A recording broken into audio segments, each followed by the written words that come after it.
Madhurag gold and diamonds, Madhurag building, Kannur road, Chakkarakal. Kerala sports കൗൺസിലിന്റെ സഹകരണത്തോടെ സംഘടിപ്പിക്കുന്ന 39ാമത് ദേശീയ സീനിയർ പുരുഷ വനിതാ ഫെൻസിംഗ് ചാമ്പ്യൻഷിപ്പിൽ പങ്കെടുക്കാനെത്തിയ ടീമുകൾക്ക് കണ്ണൂർ റെയിൽവേ സ്റ്റേഷനിൽ സ്വീകരണം നൽകി.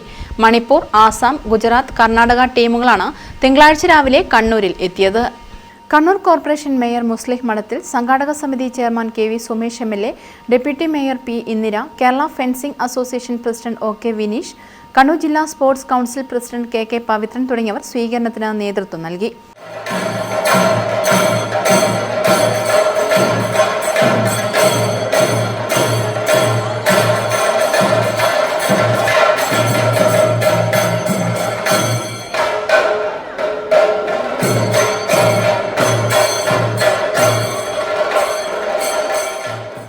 ദേശീയ സീനിയർ പുരുഷ വനിതാ ഫെൻസിംഗ് ചാമ്പ്യൻഷിപ്പ് ഡിസംബർ 31, ജനുവരി 1, 2, 3 തീയതികളിൽ കണ്ണൂർ മുണ്ടയാട് ഇൻഡോർ സ്റ്റേഡിയത്തിലാണ് നടക്കുക. ആദ്യമായാണ് ഇത്തരമൊരു ചാമ്പ്യൻഷിപ്പിന് കണ്ണൂർ ആതിഥേയത്വം വഹിക്കുന്നത്. ഉത്തരാഖണ്ഡിൽ 2025 ജനുവരി അവസാനം നടക്കുന്ന ദേശീയ ഗെയിംസിൽ പങ്കെടുക്കേണ്ട കേരള താരങ്ങളെ കണ്ടെത്താനുള്ള മത്സരം കൂടിയാണിത്. അന്താരാഷ്ട്ര താരങ്ങൾ ഉൾപ്പെടെ 800ഓളം കായിക താരങ്ങളും 100ഓളം ഒഫീഷ്യലുകളും മേളയിൽ പങ്കെടുക്കും. News bureau, Kannur.